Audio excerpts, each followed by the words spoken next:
नाजरीन, आज की इस वीडियो में हम आपको बताएंगे कि भारत ने बॉर्डर के ऊपर अपने 20 फौजी मरवाने के बाद क्या क्या डेवलपमेंट की, कौन कौन से जहाज वहां पर तैनात किए और क्या अमेरिका भारत को अच्छे तरीके से सपोर्ट कर पाएगा। भारतीय अमेरिका से क्या डिमांड करते हैं और अमेरिका ने किस तरह का रिस्पॉन्स दिया है, आज की इस वीडियो में हम आपको बताएंगे। छोटी सी गुजारिश है कि हमारे इस यूट्यूब चैनल को सब्सक्राइब कीजिए, घंटी के निशान को दबाइए ताकि हसनात टीवी की हर एक लेटेस्ट वीडियो आप तक सबसे पहले पहुंच पाए। डेवलपमेंट नंबर 1, भारतीय फौज ने जितने भी लद्दाख के आसपास गांव थे सबको खाली कराकर वहां फौज तैनात कर दी है। बताया यह जा रहा है कि 2.5 से 3 लाख भारतीय फौजी लद्दाख के अंदर मजीद तैनात किए गए। डेवलपमेंट नंबर 2, भारत ने श्रीनगर से गो फोर्स और टैंक्स, अमेरिका से लिए गए T-90 टैंक्स, विट्जर सब के सब तैनात किए हैं। इसके अलावा भारतीय फजाइया ने श्रीनगर से बहुत सारे जहाज ले जाकर लद्दाख के अंदर तैनात किए हैं, जिनमें तेजस तैयारे, मिराज, सिखोई, MiG-21, MiG-29 जहाज शामिल है। इसके अलावा भारत ने रशिया से बहुत सारे फाइटर जेट खरीदने का ऐलान किया है। भारत ने अपनी फौज को फ्री हैंड दिया है, जितना मर्जी पैसा चाहिए, जितनी मर्जी आपको वेपन्स चाहिए, जो जो आपको चीज चाहिए वो सब कुछ आपको हम फराहम करेंगे, आप वो परचेज कर सकते हैं। नाज़रीन, भारत ने अपनी फौज को ये कहा है कि वो जब भी चाइना की बॉर्डर के ऊपर पेट्रोलिंग करे तो साथ वेपन जरूर लेकर जाया करे। नाज़रीन, इससे पहले भारत ने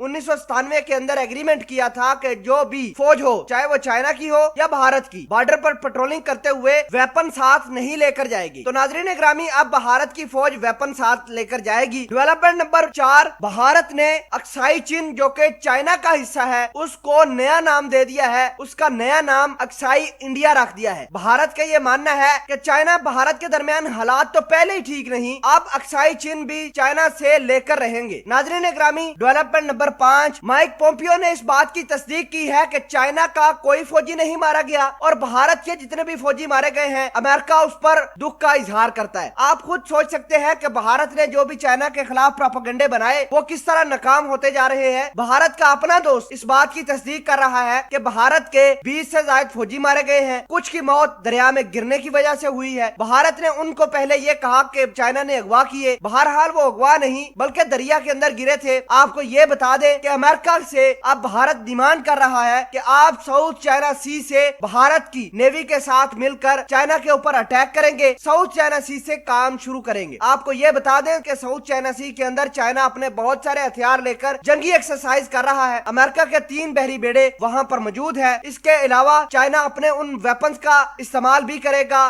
टेस्ट करेगा एक्सरसाइजेस के दौरान, जो उसने पहले कभी नहीं किए, ताकि अमेरिका को हर चीज क्लियर हो जाए कि अगर अमेरिका ने चाइना के साथ कोई जंग की तो उसका नतीजा क्या बनेगा। इसके अलावा भारत की जो अपोजिशन है वो लगातार मोदी सरकार और अमेरिका को टारगेट बना रही है। कांग्रेस का ये मानना है कि मोदी सरकार हमें पूरी सिचुएशन से आगाह करे, क्या बॉर्डर पर काम हो रहा है, अमेरिका पर भरोसा न किया जाए। हालात इस कदर खराब है कि कांग्रेस ने यह कहा है कि अगर अमेरिका पाकिस्तान का साथ 1971 के दौरान दे सकता है तो हो सकता है कि डोनाल्ड ट्रंप अपनी इलेक्शन जीतने के लिए चाइना की मदद करके भारत को फिर तबाह कर दे, क्योंकि डोनाल्ड ट्रंप ने चाइनीज सदर जी जिनपिंग से मदद की दरख्वास्त की है कि उन्हें आने वाले इलेक्शन में जीतने में मदद की जाए। तो आप देख सकते हैं कि हालात किस तरह के बन चुके हैं बॉर्डर के ऊपर। भारत बिल्कुल तैयार है चाइना के फौजियों को नुकसान पहुंचाने के लिए। अगर भारत के वजीर आजम नरेंद्र मोदी चाइना की फौज को नुकसान नहीं पहुंचाते तो वजीर आजम नरेंद्र मोदी की क्रेडिबिलिटी बिल्कुल जीरो हो जाएगी। नाजरीन, आप इन तमाम तर डेवलपमेंट्स के हवाले से क्या कहते हैं, कमेंट सेक्शन में अपना इजहार ख्याल जरूर पोस्ट कीजिएगा। जज़ाकल्लाह।